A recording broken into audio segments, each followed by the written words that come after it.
Moje ime je Blaž, priimek Sinur. Prihajam iz podjetja ILDGAP.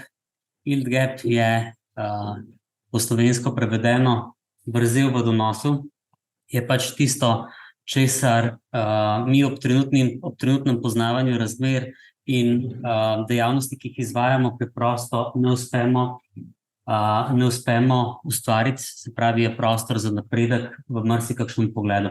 Kot je v spodnjem delu prikazano, se pravi, korak oziroma izvajanje samega digitalnega pristopa teče v več različnih korakih. Začetni korak je zagotovo zelo dobro poznati tla, njihove lastnosti, vsebnosti, sestavo.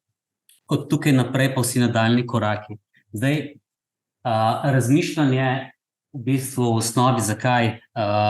Dejstvo je, da smo generalno pred enimi velikimi izzivi. Poznamo Farm to Fork, mislim, da je bil maj 2020, da je iskreno v zadnjih 3 letih se zgodilo kaj dosti ni. Jaz sem kot agronom začel 2008 z delom oziroma zadnje delo je bilo posvečeno bolj kot ne v distribuciji zaščite oziroma varstva rastlin. Ampak dejstvo je, da pač skozi vse to prihajamo počasi tja proti zidu, kjer se nam postavljajo ovire. In vprašanje je, kako bomo vse te ovire, ki so pred nami, lahko premagovali. Zdaj, nekdo iz Nizozemske in Amerike skupaj določil v neki časovnem obdobju, da mi spadamo v skupino, kjer je vrzel v donosu lahko med 40 in 50%, kar nas, tako rekel, mora zainteresirati, kako te stvari pomakniti. Nekje so te vrzeli večje, nekje so te vrzeli manjše. Smo verjetno dobri pridelovalci žit in koruze, ali pa če, tako rekel, grem iz mojega poznavanja, ker prihajam z dolenjskega konca, kjer je zelo prisotna ali pa je zelo razvita živinoreja, mlekarstvo. Mi vsi znamo na Dolenjskem pridelati odlične koruzne silaže, redko kdo pa zna pridelati odlično travno silažo. Se pravi, v travni silaži je gap ogromen, pri silažni koruzi ga pravzaprav verjetno skoraj da ni. Če pogledamo naše sadjarstvo in če ga primerjamo z nam bližno severno Italijo, ugotovimo, da so razlike med nami in njimi zelo ogromne. Jaz pa spet vidim razliko med nami in Slavonijo, kjer, bom tako rekel, nekako po delih, kamor pripadamo, in kulturi in znanju, ki ga nosimo s seboj, se med sebojno zelo močno razlikujemo. Misija je proizvesti več z manj, polj imamo, kolikor jih imamo. Jaz, ko sem pred dobrim letom začel pojasnjevati prvim klientom naš koncept, so vedno znova bili, ali pa začetni odgovor, ja, to je za velike kmete, to je za velike površine in tako naprej. Medtem ko je pa en profesor na kmetijski šoli v Novem mestu govoril, kvadratni meter je kvadratni meter, bodi si na velikem polju, bodi si na malem polju. Lahko z 7,2 rastlini na kvadratnega metra koruze proizvedemo optimalno ali pa pač kolikor bo dalo. Mi moramo generalno prezvikniti, bom rekel, izkušnjo kmetov, da razumejo in boljše sprejmejo digitalno tehnologijo, ki se tukaj pojavlja. Vse to skupaj omogoča povečano proizvodnjo hrane, se pravi, bodi si končni produkti skozi zelenjavo, sadje, poljedelstvo, ki gre dalje v prehrano živali. Del, ki je meni zelo pomemben in kjer jaz vidim zelo sam kot otrok živinorejske kmetije, je tudi optimizacija uporabe organskih gnojil. Organska gnojila so na neki tapeti iz več različnih vzrokov, je pa dejstvo, da se različno po postavkah večkrat se doživi, oziroma večkrat je odgovor, organska gnojila so poceni, ker so v bistvu nek posredni produkt mleka, mesa, česarkoli. Konec koncev to je produkt, ki ga mi lahko razvozimo po poljih optimalno ali pa pač tako, da se ga znebimo. Žal je naše stanje večkrat v tisto smer, bom rekel, nagiba, kjer dajmo se tega znebiti, po jeseni sprazniti jame in smo vsi veseli. In vse skupaj se pa, bom tako rekel, povezuje v zmanjšanje vpliva kmetijstva na okolje, ki je definitivno pereča tema. Pač mi po izkušnjah, ki jih imamo zadnjega pol leta, opažamo razlike, jih vidimo. Dejstvo pa je, da praksa zadnjih let uporabe v tehnologiji gnojenja in tako naprej preprosto ni sledila in zaradi tega imamo danes en takšen rezultat, da imamo primer toksično zasičena tla s fosforjem, mi pa mečemo MPK. Tukaj bo tako rekel, jaz želim nastopati tudi do vas danes zelo praktično, ker to je naša praktična izkušnja, ki jo doživljamo konec koncev na terenu. Slovenske kmetije generalno so majhne do srednje velike, razvoj digitalnosti je pod 1%, razumevanje za to je pa v izrednem porastu. Zdaj, digitalnost oziroma preciznost ni samo to, da imamo pametni traktor, pametne stroje in tako naprej, pa konec koncev, da se teh stvari nekako tudi pametno lotimo.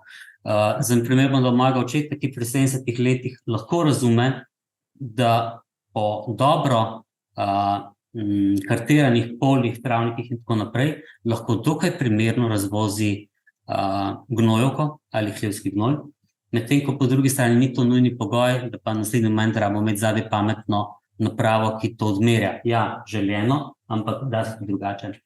Vse skupaj vodi v vrzeli, ki jih imamo povsod, se pravi heterogenost polj, travnikov, sadovnjakov, vinogradov je v bistvu pravilo, homogenost je pravilo manjših enot.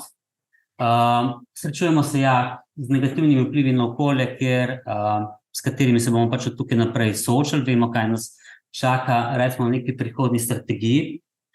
In konec koncev iskreno pač izziv bo pridelati enako oziroma cilje več z manj inputa.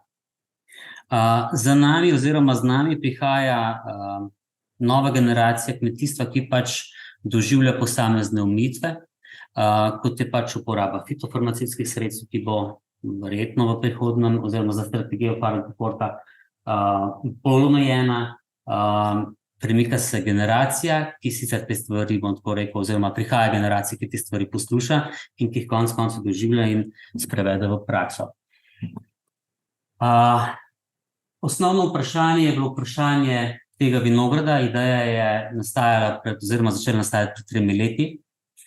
Ko smo pogledali tale vinograd, kjer, bom tako rekel, na oko opazimo razlike. Dejstvo pa je, da teh razlik ni opazil vinogradnik v zadnjih 10 letih. Se pravi, od dneva, ko je trto posadil do tukaj, je bilo njemu tako, kar se skupaj v redu. Dejstvo pa je, da ta vinograd, boste videli kasneje po sliki satelita, prikazuje različna stanja in da so tukaj gapi ogromni. Tukaj gre za površino 8 hektarjev, kjer praktično lahko rečemo, na 2 hektarjih pravzaprav ne pridelujemo skoraj ničesar. Taki vzorci se pravzaprav pojavljajo skozi celotno obdobje ali pa skozi vse dejavnosti, s katerimi v kmetijstvu upravljamo, bodisi naj bo to trajni nasad, vinogradništva ali sadjarstva, bodisi naj bo to travnik, polje ali kakorkoli dalje.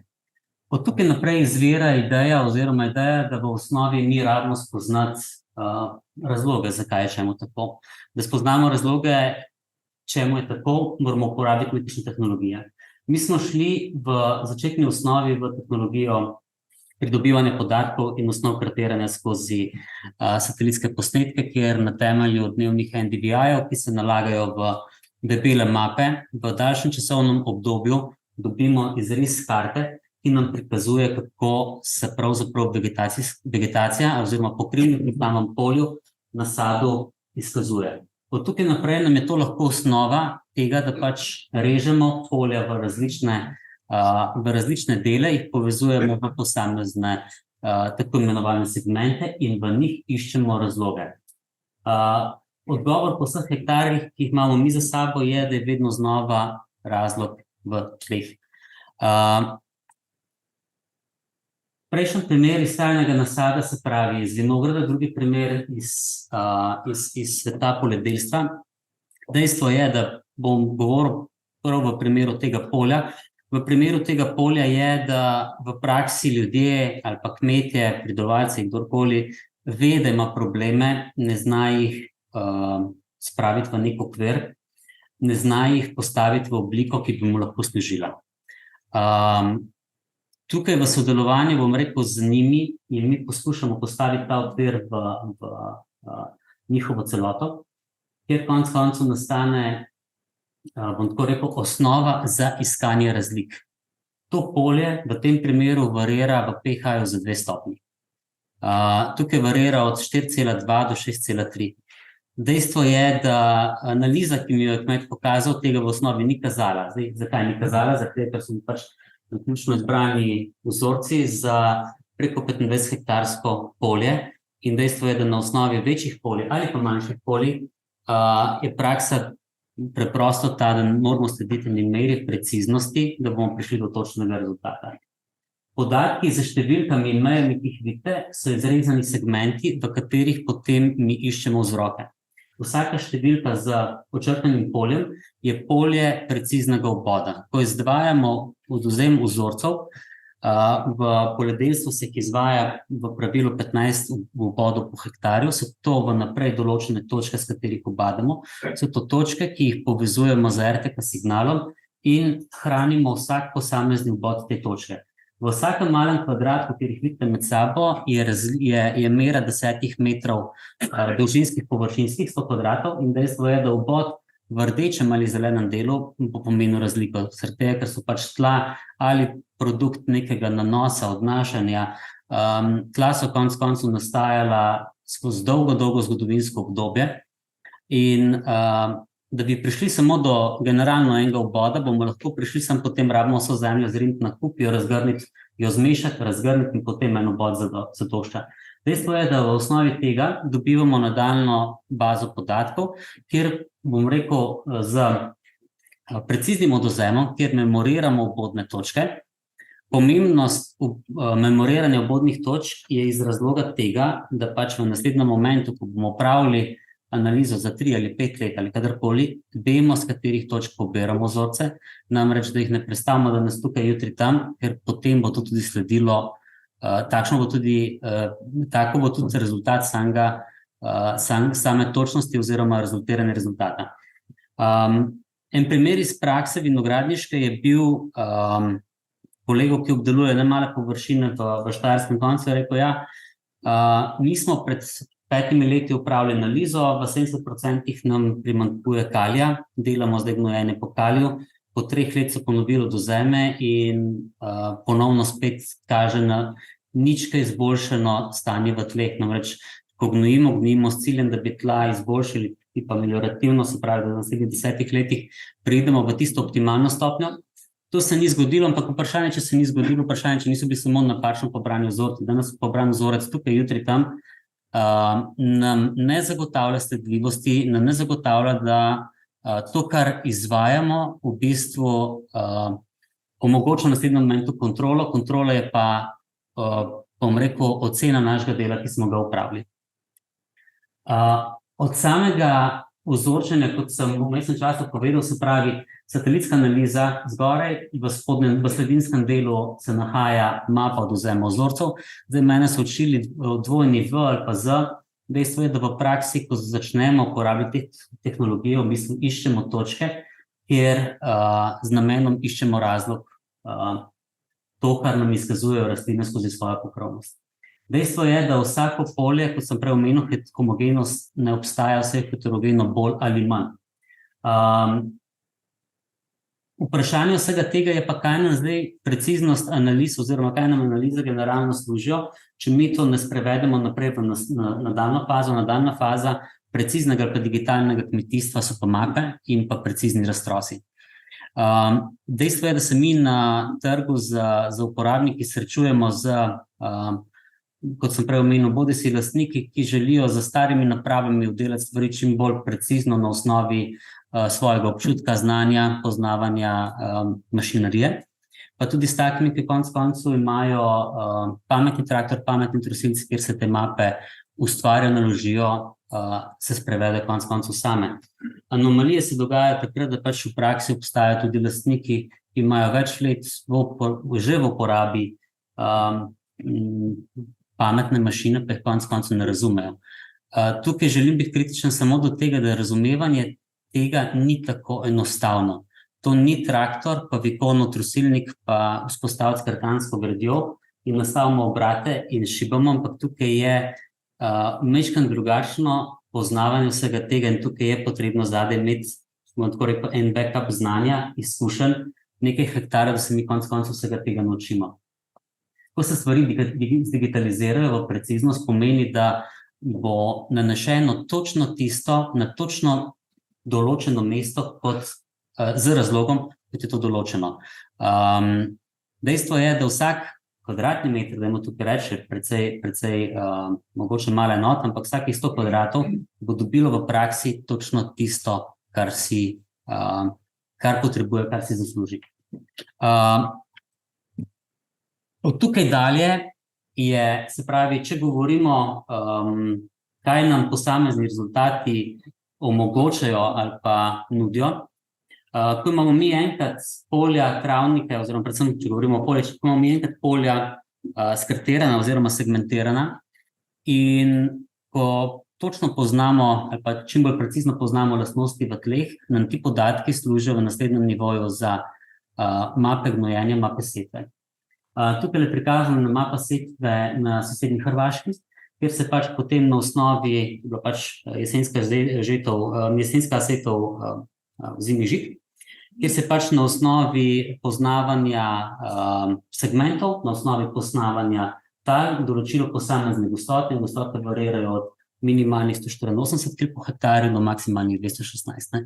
V praksi bolj peščena tla, večji delež semena, zaradi tega, da pač vam tako rekel, iščemo te izenačitve v pokrovnosti tal, povezava agronomskih znanj z digitalnimi znanji, z poznavanjem mehanizacije, sortnih značilnosti in tako naprej, nas vede do tega, da lahko, bom tako rekel, suvereno pripravljamo mape.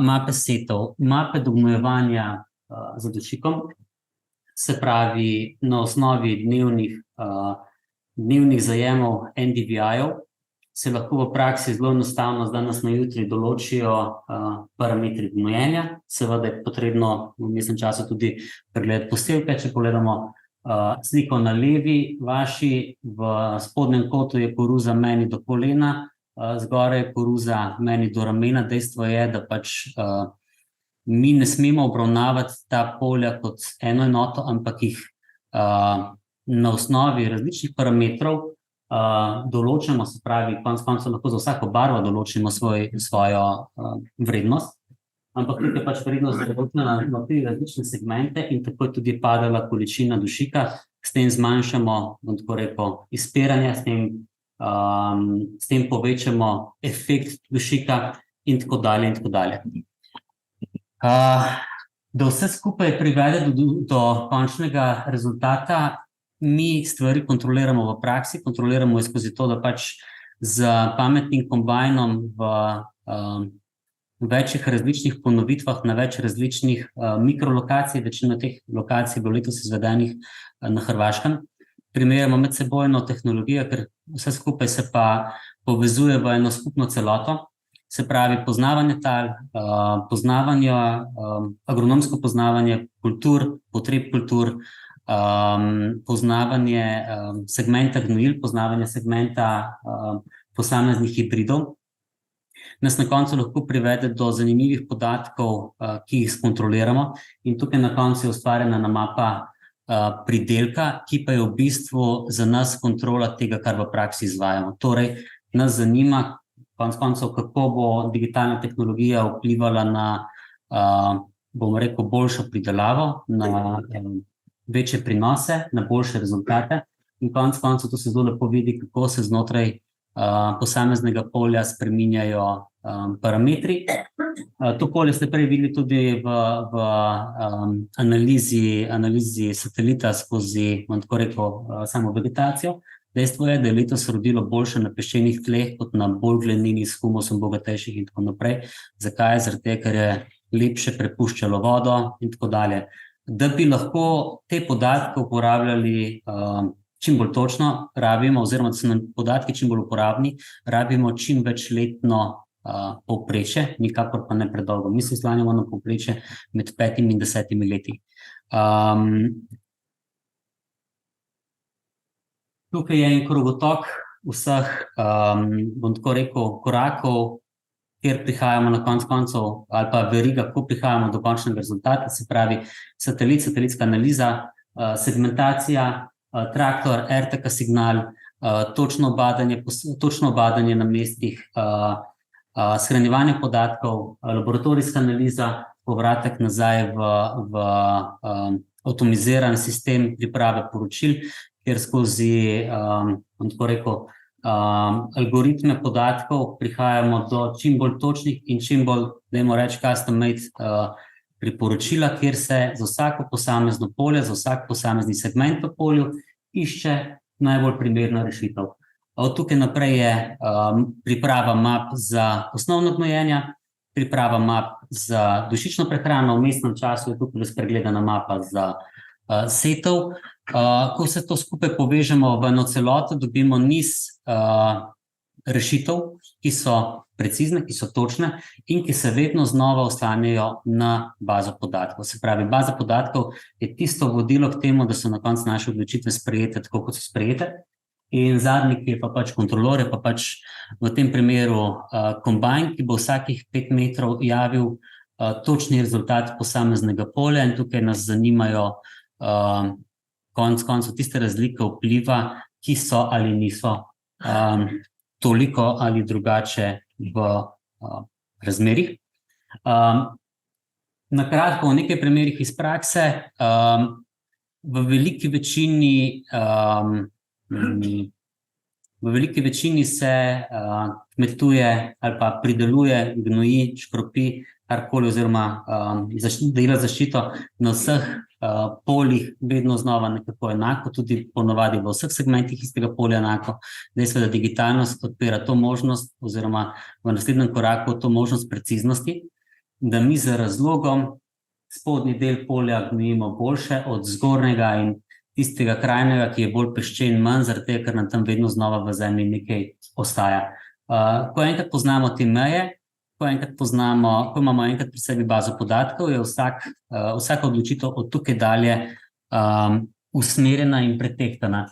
En primer pH-ja dveh različnih polj, se pravi, desno je polje desno spodaj, levo je polje levo zgoraj. Dejstvo je, da pač ni zadosti v istem polju ena analiza in nikakor ni zadosti, da če polje loči zgolj in samo cesta, poljska pot in tako dalje, da uporabljamo isti parameter analize in to je, bom tako rekel, neko sporočilo, ki ga vedno znova na vsakodnevni bazi predajamo pridelovalcem, ker konec koncev, če tukaj naslednjo leto popravljamo pH za koruzo, ne bo odmerek kalcija enak na polju levo, kot je na polju desno. Praksa naša pa je, da na vsa polja toliko in toliko ton in tukaj je, bom tako rekel, ena osnova, ki jo želimo preseči oziroma jo nekako vcepiti v naš kmetijski DNK. Kar zadeva nas, menim, da smo ena taka zanimiva kombinacija, mogoče ne ravno edinstvena.